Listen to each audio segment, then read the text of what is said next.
বন্ধুরা, কাল ১৩ই এপ্রিল রবিবার ২০২৪ সালের বাংলার নতুন বছর। বাংলা পঞ্জিকায় ও ক্যালেন্ডারের নতুন দিন আর বাংলা বছরেরও নতুন দিন। কাল বাংলা বছরের ১৪৩১ বছরের প্রথম দিন রবিবার। এই দিনটি অতি পবিত্র ও অতি ভালো। এই দিনটিকে আপনাকে খুবই সুন্দরভাবে কাটাতে হবে, যাতে ঈশ্বরের আশীর্বাদে একটি বছর ধন দৌলত সুখ শান্তির সমৃদ্ধি বজায় থাকে। আপনার ঘর থেকে বাস্তু দোষ, দারিদ্রতা, দুঃখ, কষ্ট, রোগ, জ্বালা, অকাল মৃত্যু, অভাব যেন দূর হয়। এই জন্য কালকে অবশ্যই আপনারা এই কার্যটি করবেন। তার জন্য অবশ্যই আপনারা এটি খাতার মধ্যে নোট ডাউন করে নিতে পারেন, অথবা ভিডিওটি দেখে আপনারা এই কার্যগুলি করতে পারেন। সর্বপ্রথম সকাল সকাল ঘুম থেকে উঠে যাবেন বন্ধুরা। যেহেতু বছরের প্রথম দিন, এই দিনটি একদমই দেরি করে ওঠা ভালো না। অনেকেরই রবিবার ছুটির দিন বা অনেকে পয়লা বৈশাখ উপলক্ষে কিন্তু অনেক দেরি করে ঘুমিয়ে থাকবেন, কিন্তু এই কার্যটি একদম করবেন না। কাল সকাল সকাল ঘুম থেকে উঠে সর্বপ্রথম আপনি নিজের নিত্যদিনের যে কাজকর্ম সাংসারিক সেগুলি করে ফেলবেন, এবং তারপরেই আপনি করবেন আপনার পবিত্র দিনের শুরুর চেষ্টা। সর্বপ্রথম আপনাকে কি করতে হবে সেটি জেনে নেব। তার আগে একটি ছোট্ট অনুরোধ করব বন্ধুরা, সম্পূর্ণরূপে ভিডিও তথ্যটি দেখুন। ভিডিওটি যদি ভালো লেগে থাকে অবশ্যই একটি লাইক করবেন। কমেন্ট বক্সে অবশ্যই জয় মা লক্ষ্মীর জয় বা জয় গণপতি বাপ্পার জয় অবশ্যই লিখবেন। বন্ধুরা, অবশ্যই আপনারা চ্যানেলটিকে সাবস্ক্রাইব করে রাখবেন আপকামিং পুজো পাঠ, তন্ত্রকথা, জ্যোতিষশাস্ত্র, বাস্তু টিপস ও টোটকা উপায় দেখার জন্য। বন্ধুরা, তো চলুন শুরু করা যাক। বন্ধুরা, কাল বাংলা বছরে নতুন বছরটি খুবই তাড়াতাড়ি সকাল সকাল ঘুম থেকে উঠে যাবেন। বিছানা ত্যাগ করার আগেই সেই বিছানার উপর বসে অবশ্যই আপনারা নিজের ঈশ্বরকে প্রণাম করবেন, এবং অবশ্যই কর দর্শন করবেন, হাতের তালু দর্শন করবেন। হাতের তালুর মধ্যে গোবিন্দ, মা লক্ষ্মী ও মা সরস্বতীর বিরাজমান থাকে।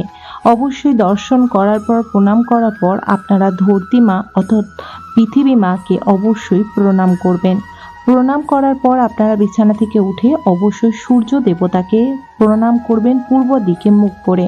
যদি পূর্ব দিকে আপনার কোনো জানালা থাকে তাহলে জানলা খুলে, অর্থাৎ আপনি যখন সূর্যদেবকে নমস্কার করবেন, এতে আপনার জীবনে নতুন আলোর আগমন হবে। এবং তারপরে সংসারের বাসি কাজকর্ম সেরে, স্নান আদি সেরে তৈরি হয়ে নেবেন। পয়লা বৈশাখের দিন সকলেই নতুন বস্ত্র ধারণ করেন।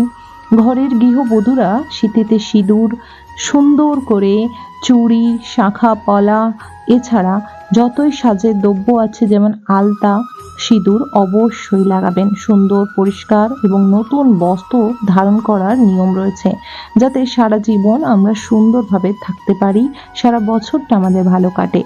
এরপর আপনি অবশ্যই চলে যাবেন ঘটে জল নিয়ে সূর্য ভগবানকে জল অর্পণ করার জন্য। বন্ধুরা, সর্বপ্রথম সূর্য দেবতাকে জল অর্পণ করবেন। এতে আপনার আশীর্বাদে সূর্যদেবের আপনার জীবন থেকে অন্ধকার কেটে সূর্য দেবতার আশীর্বাদে আলোয় ভর্তি হয়ে যাবে। বন্ধুরা, তারপর আপনারা নিচে এসে, এবং যদি ছাদ থেকে আপনারা দিচ্ছেন ছাদ থেকেও দিতে পারেন, কিন্তু সর্বদা পূর্ব দিকে মুখ করে সূর্য দেবতাকে জল অর্পণ করবেন, বা বেলকনি থেকে। যদি সম্ভব না হচ্ছে আপনার ঘর থেকে সূর্য দেবতাকে দেখা, তাহলে আপনারা পূর্ব দিকে মুখ করে জানালা খুলে আকাশের দিকে তাকিয়ে সূর্য দেবতার নাম করে একটি পাত্রর মধ্যে জল দিতে পারেন, এবং তারপরে আপনারা নিচে এসে লক্ষ্মী গণেশের পূজা করবেন। বন্ধুরা, লক্ষ্মী গণেশ এছাড়া আপনার সিংহাসন বা আপনার ঠাকুর ঘরে যত দেবদেবী আছে তাদেরকে খুব সুন্দরভাবে পূজা করবেন। বন্ধুরা, তারপর আপনারা অবশ্যই এই পূজার ফল পাওয়ার জন্য আপনারা গরিব দুঃখীদের অবশ্যই কিছু প্রসাদ ও কিছু খাদ্য শস্য দান করতে পারেন। তার আগে অবশ্যই আপনারা ঘরের সদর দরজা সকাল সকাল ধুয়ে ফেলবেন। ঘরের সদর দরজা সকাল সকাল ধুয়ে ফেললে এতে আপনার জীবনে সুখ শান্তি সমৃদ্ধির আশীর্বাদ প্রদান হবে, কারণ ঘরের সদর দরজা থেকেই ভগবান ও ঈশ্বর আমাদের কিন্তু গৃহে প্রবেশ করে, সুখ শান্তি সমৃদ্ধিও প্রবেশ করে। এছাড়া ঘরের মেন গেট অর্থাৎ সদর দরজা থেকেই আমাদের ঘরে নেগেটিভ এনার্জিও প্রবেশ করে থাকে। তাই ঘরের সদর দরজা সকাল সকাল ধুয়ে পরিষ্কার করে যখন আপনারা ঘর পরিষ্কার করবেন, সদর দরজাও পরিষ্কার করে সদর দরজার সামনে জল দিয়ে ভালোভাবে ধুয়ে নেবেন এবং তারপর স্নান আদি সেরে আপনারা অবশ্যই ঘরের সদর দরজার যে মেন গেট সেখানে আলপনা করবেন।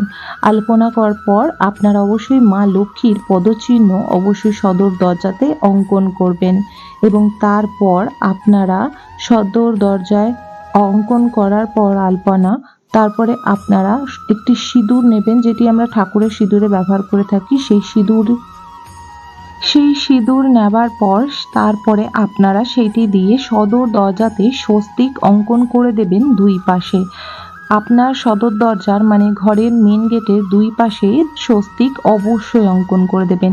স্বস্তিক হলো মঙ্গল চিহ্নের প্রতীক এবং স্বস্তিককে গণেশের ভগবানের প্রতীক মান্যতা করা হয়। তাই ওই মঙ্গল চিহ্ন আপনার ঘরের সদর দরজার সামনে থাকলে ঘরের ভেতরে কোনো প্রকারই নেগেটিভ এনার্জি এবং নানা রকম যে নেগেটিভ ঊর্জা প্রবেশ করতে পারবে না। তাই অবশ্যই ঘরের সদর দরজা আঁকবেন এবং মা লক্ষ্মীর আগমন হবে, ঈশ্বরের আগমন হবে। এই দিন অবশ্যই তুলসী মঞ্চকে পুজো দিতে পারবেন না যেহেতু পড়েছে রবিবার, কিন্তু যেহেতু এটি বছরের প্রথম দিন তাই আপনারা তুলসী মঞ্চের নিচে ফুল দিয়ে সুন্দরভাবে সাজিয়ে দেবেন। দূর থেকে ধূপকাঠি দেখিয়ে ও প্রদীপ দেখিয়ে আপনারা কিন্তু এটি নিচে রেখে দেবেন। তুলসী মাকে স্পর্শ করবেন না, তুলসী মায়ের গায়ে জল ঢালবেন না। নতুন বছর পড়ুক বা কোনো বিশেষ আপনার দিন পড়ুক, কিন্তু যেহেতু রবিবার স্বাস্থ্য অনুসার তুলসী মঞ্চে বা তুলসী মাতাকে জল অর্পণ করা মানা থাকে, তাই আপনারা জল অর্পণ করতে পারবেন না। এবং এই দিন অবশ্যই আপনারা লাড্ডু, মিষ্টান্ন গণেশজি, মা লক্ষ্মী, নারায়ণ লক্ষ্মী, এছাড়া আপনার ঘরে মা কালী, বাবা মহাদেব, হনুমানজি সবাইকে অর্পণ করুন। সুন্দরভাবে ফুল ও পুষ্প দিয়ে ভালোভাবে পূজা করুন। তারপর আপনার গৃহে যদি কোনো পশু এসে থাকে অবশ্যই তাকে দূর করে তাড়িয়ে দেবেন না, তাকে তার খাওয়ার অনুযায়ী কিছু আপনি আপনার গৃহ থেকে অবশ্যই দেবেন। যদি কোনো গরু এসে থাকে এই দিন আপনার গৃহে খুবই মঙ্গল, গরু ও কুকুরকে খুবই মঙ্গল বলে মান্য করা হয়েছে। তাই এই দিন যদি আপনার গৃহে গরু বা কুকুর আসে তাহলে অবশ্যই আপনি তাদেরকে খেতে দেবেন।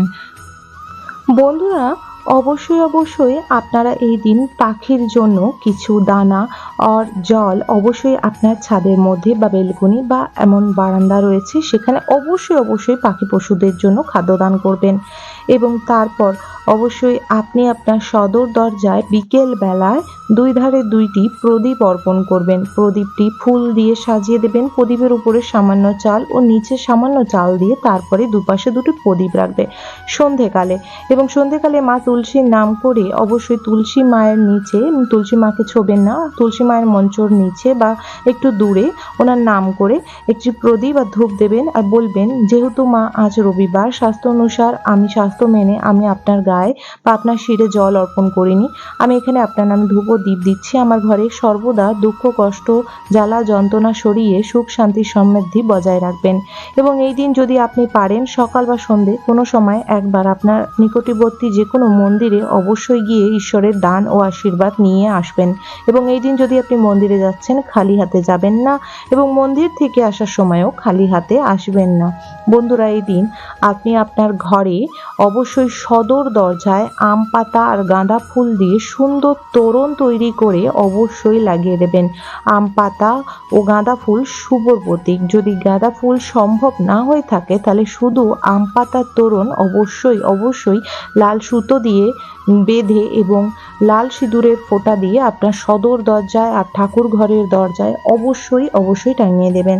এই দিন আপনারা অবশ্যই আপনার গৃহে থাকা বড় গুরুজনের চরণ স্পর্শ করিবেন, চরণে হাত দিয়ে প্রণাম নিবেদন করবেন এবং অবশ্যই তাদের আশীর্বাদ নেবেন। এই দিন আপনার গৃহে যদি কেউ অতিথি এসে থাকে তাহলে অবশ্যই তাকে মিষ্টি মুখ অবশ্যই করাবেন, তাকে খালি হাতে বা খালি মুখে ফিরিয়ে দেবেন না, তাকে অবশ্যই মিষ্টি জল প্রদান করবেন। বন্ধুরা, এগুলি সবই কিন্তু আগেকার শাস্ত্রতে উল্লেখিত এবং গুরুজনেদের এবং তার সাথে সাথে পৌরাণিক কথায় উল্লেখিত কথা। এই জিনিসগুলি অবশ্যই আজকের দিনের অনেকেই মান্য করে না, কিন্তু নিজের সংসারকে সুস্থ সবল রাখতে অবশ্যই কার্যগুলি অবশ্যই মানা উচিত। এই দিন আপনার গৃহে যদি কেউ আসে, কোনো গরিব দুঃখিনী, অবশ্যই নিজের স্বার্থ অনুযায়ী তাদের কিছু অবশ্যই দান করতে পারেন, কিন্তু খেয়াল করবেন দান করার সময় আপনি ঘরের ভেতর আর উনি ঘরের বাইরে যেন না হয়। আপনি আপনার ঘরের বাইরে বেরিয়ে গিয়ে দানটি করবেন। বন্ধুরা, এই দিন ঘরের মধ্যে কোনো প্রকার অশান্তি করবেন না, সবাই একসাথে মিলে মিশে থাকবেন, হেসে খেলে থাকবেন। এতে মা লক্ষ্মী কিন্তু প্রবেশ করবে আপনার গৃহে, আপনার গৃহেই থাকবে। ভাগ্যর চাকা ও অর্থনৈতিক উন্নতি করার জন্য আপনাকে এই কার্যগুলি অবশ্যই মানতে হবে। বন্ধুরা, অবশ্যই পয়লা বৈশাখের দিন কাউকে ঘর থেকে চাল নুন ধার দেবেন না, এবং অবশ্যই টাকা কেউ ধার দেবেন না। আপনার ঘরে মা লক্ষ্মী ও গণেশ নারায়ণ ভগবানের আশীর্বাদ বজায় রাখার জন্য অবশ্যই এই কার্যগুলি আপনাকে মানতে হবে। এই দিন চেষ্টা করবেন যারা বিবাহিত তারা সাদা কালারের পোশাক না পরা, সাদার সঙ্গে যেন লাল, গোলাপি, হলুদ, সবুজ এবং যে কোনো রং যেন অবশ্যই টাচে থাকে। অনেকে আছে আজকালে নানা রকমের শাড়ি শুধু সাদা কালার দিয়ে পরে। কোনো পবিত্র ভালো দিন, পূজা পাঠের দিন কিন্তু সাদাটা বাঙালি সনাতন ধর্মে শুভ বলে মান্য করা হয় না বিবাহিত মহিলাদের জন্য। তাই অবশ্যই আপনারা লাল জাতীয় পরতে পারেন, এতে আপনার স্বামী, সংসার, আপনার এবং আপনার সন্তানের উপর কিন্তু শুভ প্রভাব ও এনার্জি বিরাজ করে। সন্তানদেরও এই দিন ভগবানকে পূজা অবশ্যই করান।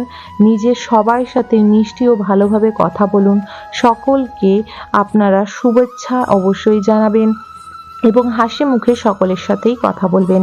এই দিন আলতা বা মেহেন্দি পরা অতি শুভ, যেহেতু মেহেন্দি হিন্দু সনাতন ধর্মে অনেক পবিত্র বলে মান্য করা হয়।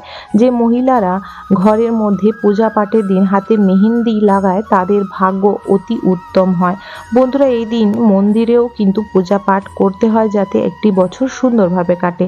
আশা করি বন্ধুরা, আজকের এই ভিডিও তথ্য দিয়ে আমি আপনাদের জানাতে ও বোঝাতে পেরেছি যে রবিবার দিন কি কি করণীয়, যার ফলে আমাদের মা লক্ষ্মীর আশীর্বাদ সর্বদার জন্য আমাদের উপর বিরাজমান থাকবে।